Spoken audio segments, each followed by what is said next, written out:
मैं इस वक्त मौजूद हूँ पाकिस्तान की सबसे बड़ी कोल माइन थर ब्लॉक 2 में, जहाँ जदीद टेक्नोलॉजी के इस्तेमाल से एनुअली 7.6 मिलियन टन कोयला एक्सट्रैक्ट किया जा रहा है, जबकि 2026 तक ये कैपेसिटी 11.2 मिलियन टन तक जा पहुँचेगी। इस माइन से पाकिस्तान को कितना फ़ायदा हो रहा है, आइए चल के देखते हैं।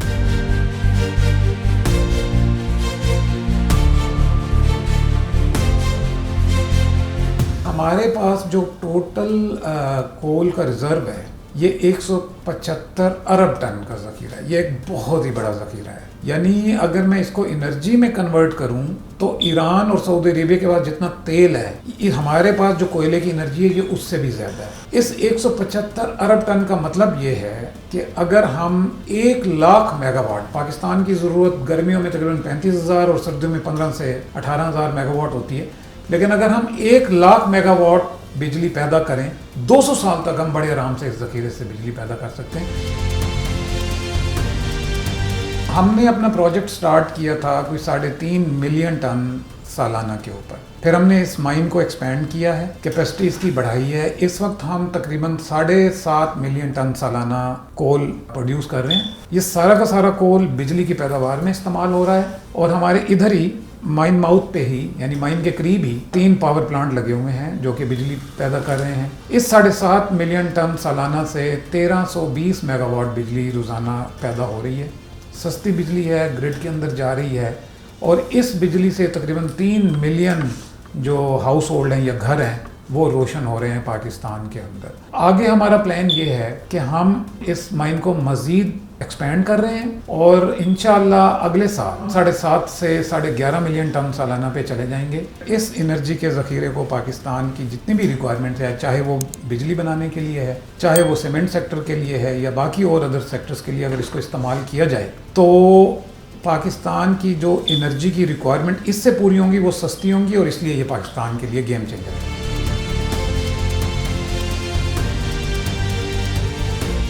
थर कोल का इस्तेमाल बढ़ाने के लिए हुकूमत ने पॉलिसीज में कुछ तब्दीलियां की हैं, जिसके बाद अब ये सिर्फ बिजली बनाने के इस्तेमाल के बजाय दीगर इंडस्ट्री में भी इस्तेमाल किया जा सकेगा। हाल ही में पॉलिसी चेंज आया है जिसके अंदर गवर्नमेंट ने अलाउ कर दिया है कि ये कोल अब बाकी सेक्टर्स में भी इस्तेमाल किया जा सकता है, जिसके अंदर सीमेंट सेक्टर है, जिसके अंदर टेक्सटाइल सेक्टर है, जिसके अंदर बाकी जितने भी सेक्टर्स हैं।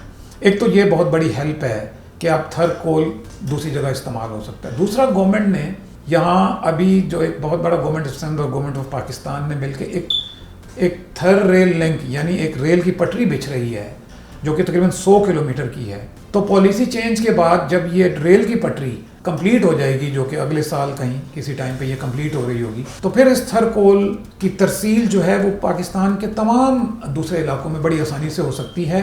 थर कोल 4.4 रुपए पर यूनिट इसकी फ्यूल की कॉस्ट है। टोटल कॉस्ट की बात नहीं कर रहा, फ्यूल की कॉस्ट 4.4। लेकिन अगर हम इंपोर्टेड कोल से यही बिजली बनाएं तो वो कुछ 14.5-15 रुपए उसकी फ्यूल की कॉस्ट बनती है, जो कि 3 गुना ज़्यादा है। लिहाजा इस कोल से बिजली बहुत ही सस्ती बनती है बनिस्बत अगर हम इंपोर्टेड कोल या इंपोर्टेड LNG या इवन बाकी चीज़ों से जो कि इंपोर्ट होके आ रही हैं, जो कि बड़ी महंगी हैं, उससे फिर बिजली की कीमत काफ़ी महंगी पड़ती है। थर से हासिल होने वाले कोयले से बनने वाली बिजली दीगर फ्यूल की निस्बत 3 गुना सस्ती है। मगर सवाल यहाँ ये पैदा होता है कि अब तक पावर प्रोड्यूसर्स ये कोयला इस्तेमाल करने के बजाय इंपोर्टेड कोयले को इस्तेमाल क्यों कर रहे हैं।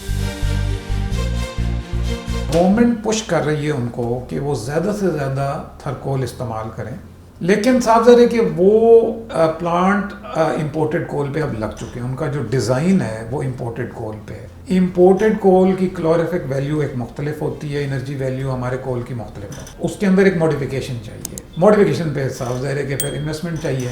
अभी फिल वक्त ये हो सकता है कि उसके अंदर एक ब्लेंडिंग हो सकती है, 15 से 20% ब्लेंडिंग हो सकती है। वो ब्लेंडिंग अगर फ़िलहाल की जाए, मुख्तलिफ पावर प्लांट ट्रायल रन्स के अंदर हैं, गवर्नमेंट भी उनको पुश कर रही है कि आप थर कोल ज़्यादा से ज़्यादा इस्तेमाल करें। मुल्क में बढ़ती हुई कॉस्ट ऑफ प्रोडक्शन को देखते हुए सीमेंट और फर्टिलाइजर सेक्टर थर कोल इस्तेमाल करने पर गौर कर रही है ताकि एक्सपेंसेस को मैनेज किया जा सके।